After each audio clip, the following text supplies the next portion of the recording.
Okay student, the correlation, ये relationship कुछ variable के दरमियान होते हैं। रिलेशनशिप, कभी आप एक्स को चेंज करें ना तो वाई भी चेंज हो जाती है, बहुत चेंज। मतलब कि अगर एक्स 1 2 3 4 हो और y is equal to 3 then 3.5 4 4.5 हो तो बहुत देखिए, जो ही एक्स में चेंज करेंगे वाई में मामूली सी चेंज होती है। अगर मैं इसका ग्राफ ड्रा करूँ ना तो ऐसे x is 1 is equal to 1 2 3 4, y is equal to 3 3.5 4 4.5, तो ग्राफ ऐसे बनता है। जो चेंज है बहुत मामूली चीज़ है, इसका रिलेशनशिप है लेकिन बहुत वीक रिलेशनशिप। तो रिलेशनशिप को मेजर करने के लिए को दो वेरिएबल रिलेशनशिप के दो के वेरिएबल के दरमियान रिलेशनशिप कैसे निकालते हैं। तो correlation is a relationship between variables. अच्छा, अगर सिंपल कोरिलेशन कहलाएंगे तो सिंपल कोरिलेशन मीन के दो वेरिएबल के दरमियान को रिलेशनशिप। एक होता है मल्टीपल कोरिलेशन, दो से ज़्यादा वेरिएबल के दरमियान रिलेशनशिप। तो रिलेशनशिप को मेजर करना कि कितने स्ट्रॉन्ग है या वीक है, that's will be known as a correlation. या मैं कह सकता हूँ कि डिपेंडेंट इंडिपेंडेंट का पता नहीं होता कि कौन सा एक्स वाई पर डिपेंड करता है या वाई एक्स पर डिपेंड करता है। पता नहीं होता कि काज कौन सा है और इफेक्ट कौन सा है। सिर्फ रिलेशनशिप मेजर करते हैं और वो रिलेशनशिप देखते हैं कि कितने स्ट्रॉन्ग रिलेशनशिप है या कितने वीक रिलेशनशिप है। डॉक्टर कहते हैं जी कि अगर आप स्मोकिंग करेंगे तो आपके जो लंग्स है उस पर बहुत ज़्यादा इफेक्ट होता है। मैं कहूँगा there is a strong relationship between smoking and disease of lung, कि लंग की डिजीज़ और स्मोकिंग में बहुत कोरिलेशन। ये पॉजिटिव भी हो सकती है, नेगेटिव भी हो सकती है। एक चीज़ को बढ़ाएं दूसरी भी बढ़ती जाती है, पॉजिटिव कोरिलेशन। कभी कभी आप एक चीज़ को बढ़ाएं दूसरी कम होती जाती है, नेगेटिव कोरिलेशन। अगर आप आग ज़्यादा करेंगे आपका शुगर लेवल कम होता जाता है, नेगेटिव कोरिलेशन। कुछ होता है कि कुछ भी नहीं होता, आप कोई चीज़ को बढ़ाते जाएं कुछ भी नहीं होता, कभी कम कर दें बढ़ा दें कुछ भी नहीं होता, कभी कम हो जाती है कभी ज़्यादा हो जाती है, नो कोरिलेशन। उनके दरमियान रिलेशनशिप होता ही नहीं। तो दैट्स ए कोरिलेशन का मतलब है रिलेशनशिप कितने स्ट्रॉन्ग हैं और कितने वीक है बिटवीन टू वेरिएबल। अगर दो वेरिएबल हो तो सिंपल कोरिलेशन। तो फिर एक क्राइटेरिया है कि किस तरह मेजर करते हैं कि रिलेशनशिप वीक है ये हुए। तो एक कोफिशिएंट निकालते हैं, that's known as a correlation coefficient denoted by R. ये जो कोफिशिएंट है ये बताता है कि कितनी स्ट्रॉन्ग रिलेशनशिप है आपके पास।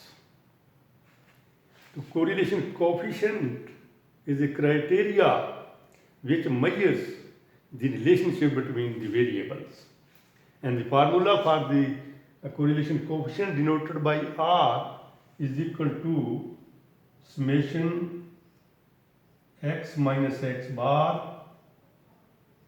into y minus y bar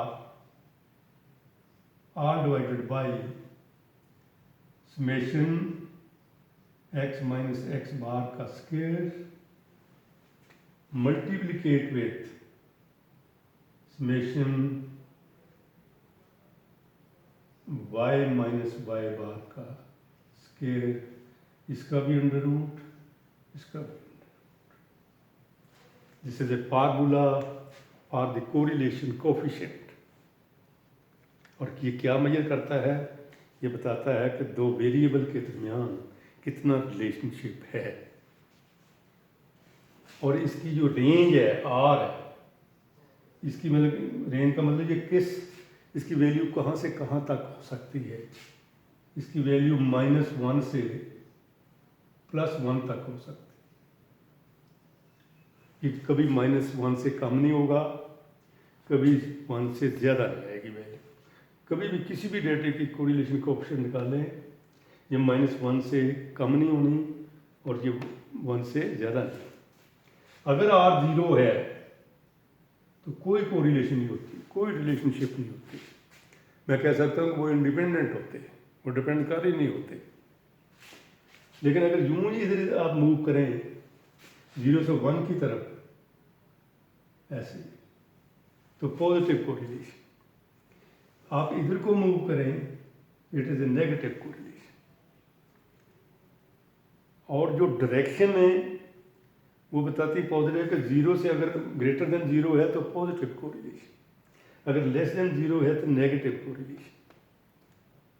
लेकिन उसकी जो वैल्यूज़ है, न्यूमेरिक वैल्यूज़ है आर की, मतलब बेशक वो पॉजिटिव है बेशक वो नेगेटिव है, जो न्यूमेरिक वैल्यू उसकी आएगी ये बताती है कि how much strong relationship between these variables, in variable के दरमियान कितने स्ट्रॉन्ग रिलेशनशिप हैं या नहीं। आप किस तरह ये कैलकुलेट करते हैं, मैं एक छोटी सी एग्जांपल लेता हूँ। कोई है एक्स या वाई है, कोई वेरिएबल है, एक्स आपके मार्क्स हैं स्टडी है, वाई आपके मार्क्स हैं, लाइक दिस। आप वेट करते हैं और एक्सरसाइज करते हैं, आपका वेट रिड्यूस होता है या बढ़ता है या कम होता है, पता नहीं कैसा है। मैं सपोज कर रहा हूँ कि ये वैल्यू ऐसे है, ऐसे। मैं कहूँगा is there any correlation between x and y, क्या दो वेरिएबल के दरमियान कोई कोरिलेशन है। एक्सरसाइज और आपका वेट है, वॉकिंग है और शुगर लेवल है, क्या इनमें कोरिलेशन है। तो कैसे निकालेंगे, समेशन एक्स माइनस एक्स बार। मैंने पहले इसका एक्स बार निकालें। अच्छा, इसके शॉर्टकट इसको आप ओपन करें ना, शॉर्ट सिंप्लीफाई करें तो कई फार्मूले बन जाते हैं। मतलब इसको अगर फार्मूले करेंगे तो summation x y minus summation x summation y ऐसे बन जाता है। ये ऐसे भी बन सकता है, ये हमने करके देखा था ना ये वाला। तो ये समेशन एक्स वाई माइनस है, वो जो कोवेरिएंस, असल में इसको कोवेरिएंस कहते हैं, जो हमने रिग्रेशन में ही पढ़ा था। रिग्रेशन का फार्मूला हमने ऐसे लिखा था, ये वाला। अभी हमने रिग्रेशन में पढ़ा। तो अगर मैं इसको ओपन करूँ, मल्टीप्लिकेट करूँ तो ये आ रहा है। तो बेशक आप ऐसे कर लें या बुक्स में कोई सिंप्लीफाई इसको किया हुआ है, कई फार्मूले कन्वर्ट, लेकिन बेसिक फार्मूला यही है, covariance divided by the variance of this and variance of this under root. इसका मतलब कि x माइनस एक्स बार लेना है।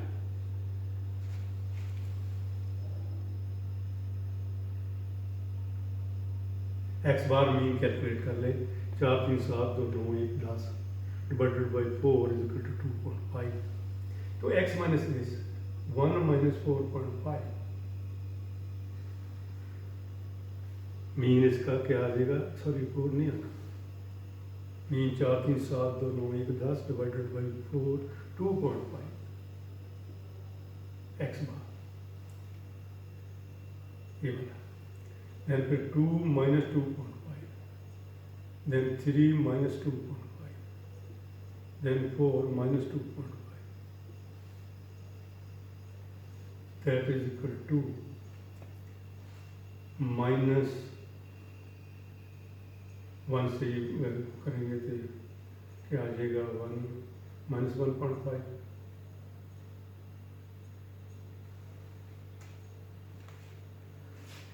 इसमें से करेंगे 2.5 माइनस करेंगे तो इज इक्वल टू माइनस 0.5, इसमें करेंगे दैट इज इक्वल टू 1.5, इसमें करेंगे that is equal to minus 1.5, sorry 1.5, और ये 1.5 नहीं आएगा, ये 0.55 ऐसे, ये 1.5, और इसी तरह y माइनस वाई बार कैलकुलेट करें।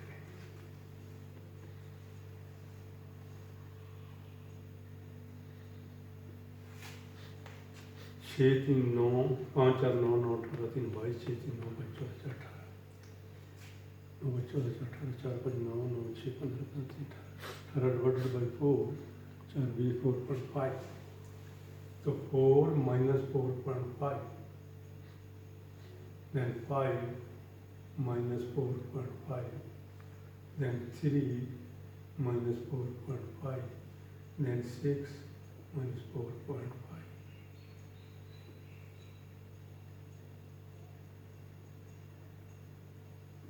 इसको कैलकुलेट करेंगे तो 0.5 आ गया, एंड दैट्स माइनस 0.5. इसमें करेंगे तो प्लस 0.5 आ गया, इसमें करेंगे तो माइनस 1.5 आ गया, इसमें करेंगे तो प्लस 1.5 आ गया. Deviation from the mean. अब है कि इन दोनों को मल्टीप्लिकेट कर दें, x माइनस एक्स बार को और y माइनस वाई बार को.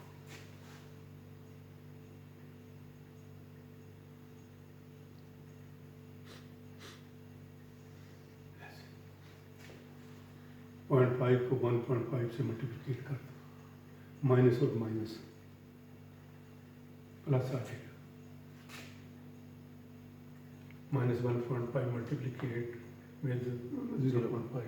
0.75. जी 0.75. 0.75. फिर आप 0.5 को माइनस 0.5 से मल्टीप्लिकेट कर दो, 0.25. माइनस 0.25. क्योंकि ये प्लस है और ये माइनस. प्लस हो जाएगा. फिर तीसरी ये माइनस है, ये 0.5 को 1.5 से फिर मल्टीप्लिकेट कर दो, फिर माइनस 0.75 आएगा. 0.75 एंड 1.5 को 1.5 से मल्टीप्लिकेट कर 2.25. दो, 2.25. 25. अब एक्चुअली में x माइनस एक्स बार का स्केयर भी लेना है, तो ये x माइनस एक्स बार का है, इसका स्केयर भी ले लो.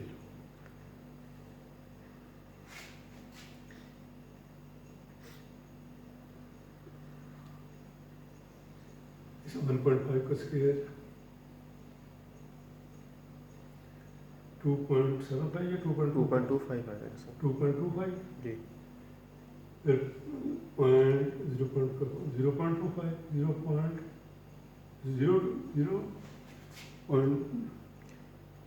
0.25 का सर 0.062. 0.062 और थर्ड वैल्यू 0.5 का लेंगे तो फिर यही आएगा, और 1.5 का फिर यही आएगा 2.250. और इस तरह y माइनस वाई बार का स्केल ले लीजिए.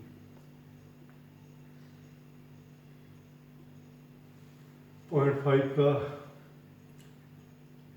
that is equal to 0.25. 0.25 25. और फिर इसका 0.25 और 1 पॉइंट का 2.25. और ये भी 2.25. इन सबको ऐड कर दें. 2 2 4, 1 2 3 4 1 5. 4 मेरा 5 सर पूरा. इसको भी ऐड कर दें, किसको सर? वैल्यूज को.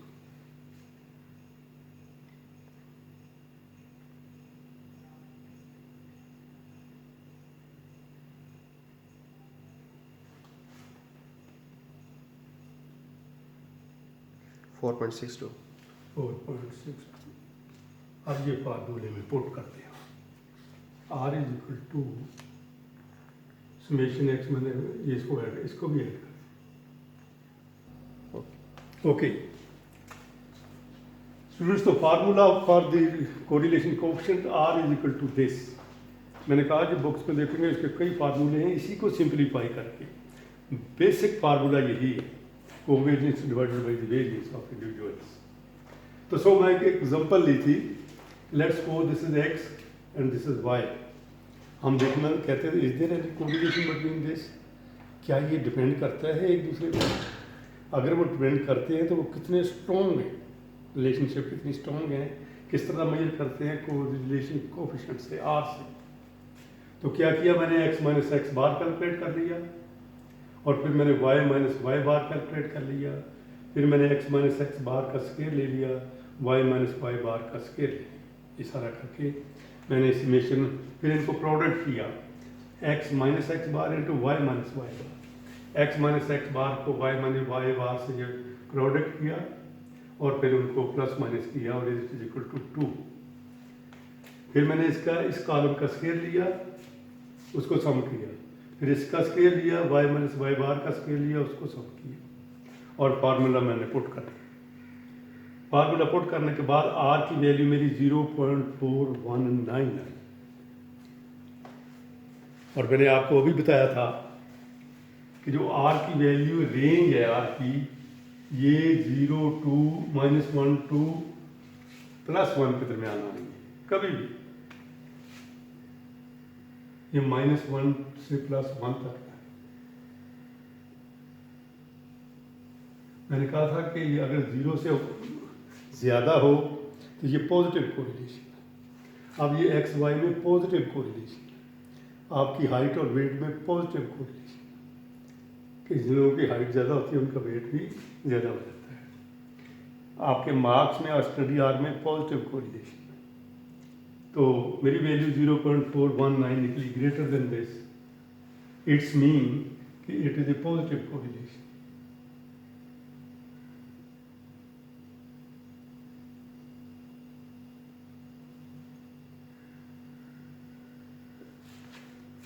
अब दूसरा देखते हैं फिर आर की न्यूमेरिक वैल्यू क्या है। ये वाली, ये 1 तक जानी है ना, ये जितनी 1 के नज़दीक होंगी उतना ही स्ट्रॉन्ग रिलेशनशिप होगा। अगर ये 0.99 होती जो 1 के बहुत नज़दीक है तो हम कहते हैं बहुत स्ट्रॉन्ग कोरिलेशन है, बहुत स्ट्रॉन्ग रिलेशनशिप है बिटवीन एक्स एंड वाई। अगर ये इधर होती माइनस होती तो ये, क्योंकि ये नेगेटिव कोरिलेशन है, न्यूमेरिक वैल्यू इसकी यही है, तो मैं कहता कि there is a correlation but negative. Negative का मतलब कि एक को बढ़ाएं दूसरी कम हो जाए। आप एक्सरसाइज ज़्यादा करें आपका शुगर लेवल कम हो जाएगा। Negative correlation between walking and sugar level. तो जो न्यूमेरिक वैल्यू बताती है ये कितनी स्ट्रॉन्ग है, मे भी पॉजिटिव मे भी नेगेटिव। दोस्ती को भी पॉजिटिव समझा जाता है, दुश्मनी को भी कभी कभी कितनी स्ट्रॉन्ग दुश्मनी है वो भी गिनी जाती है यहीं से। अगर पॉजिटिव है तो पॉजिटिव कोरिलेशन, अगर ये इधर है ये नेगेटिव कोरिलेशन। तो ये पॉजिटिव है, there is correlation between X और वाई, एक्स और वाई के दरमियान को रिलेशनशिप है। कितना स्ट्रॉन्ग है ये इस वैल्यू पर डिपेंड करता है। फॉर एग्जाम्पल अगर मेरा ये ऐसे आ जाता, फॉर एग्जाम्पल ये 0.99 आ जाता तो मैं कहता 1 के नज़दीक, मैं कहता there is a strong correlation between x and Y. X और वाई के दरमियान बहुत गहरा ताल्लुक है, बहुत स्ट्रॉन्ग।